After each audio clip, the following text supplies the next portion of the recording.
Sampling made so easy, even a kid can do it. This is the myTRACKS by Blipblocks. It's a sound box, it's a sequencer, and you can even sample with it. Let me show you how easy it is. Let's start by recording one single sample. All you have to do is press this microphone button and then hold down any of these pads to record a sample. The myTRACKS even comes with a built-in microphone, and don't worry, you don't have to be extremely close to it for it to pick up sound. So let's give it a try. I'm going to press the microphone. Hey! Hey, hey, hey, hey, hey! It's that easy. Let's record some more samples on this track. Whoo! Yeah! Hey, whoo, yeah, whoo, yeah, hey, whoo, yeah, whoo, whoo! Cool. Now let's put a pitched sample on a whole track. Now let's say you want to record something that's in the same pitch of a beat that you already made on the myTRACKS. So here's something I made a little bit earlier.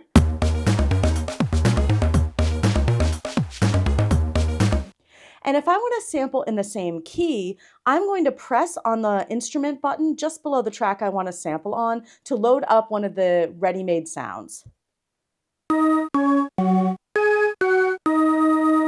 So to create a sample that is pitched and stays in the same key as the song I already created, I'm going to listen to each one of these samples, and I'm going to choose one of the pads and try to match my voice as closely as possible.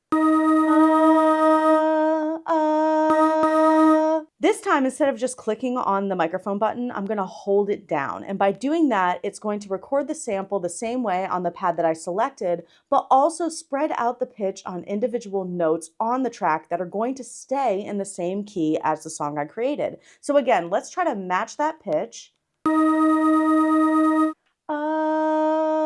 record. But remember, this time we're going to hold down the microphone.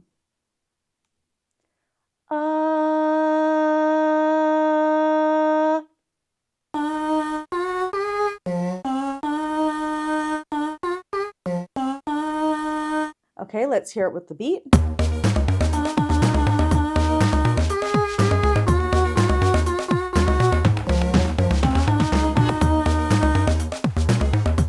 Cool. Now let's add effects. To add effects, you just want to click on the button just below the track you recorded on where it says effects. So that's this one right here. When I click it one time, it's going to light up blue, which comes up over here for the first of our effects that we can use. And blue stands for a low pass filter, which means that it cuts off brightness or high frequencies and keeps low frequencies intact. So this is what it sounds like.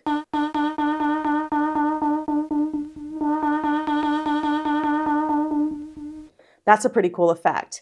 Sometimes the effects will completely eliminate the sound because in this situation, we're cutting off all the frequencies and barely leaving anything.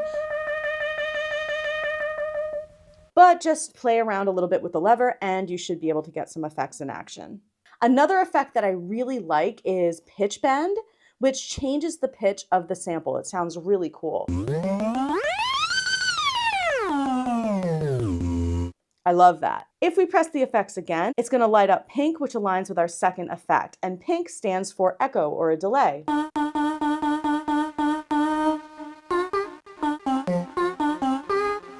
And what that does is it repeats the signal multiple times and it gives sort of a spacey ambient effect. If I press it one more time and it starts to flash both colors, that means I have both effects active at the same time.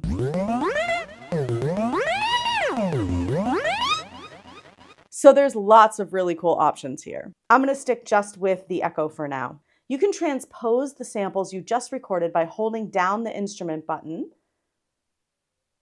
It's an octave lower. Another octave lower.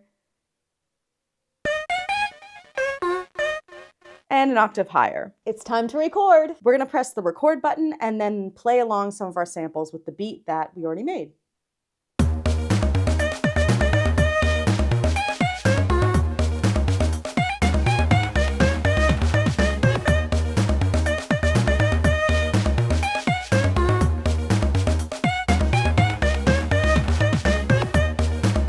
And that's it. Happy sampling.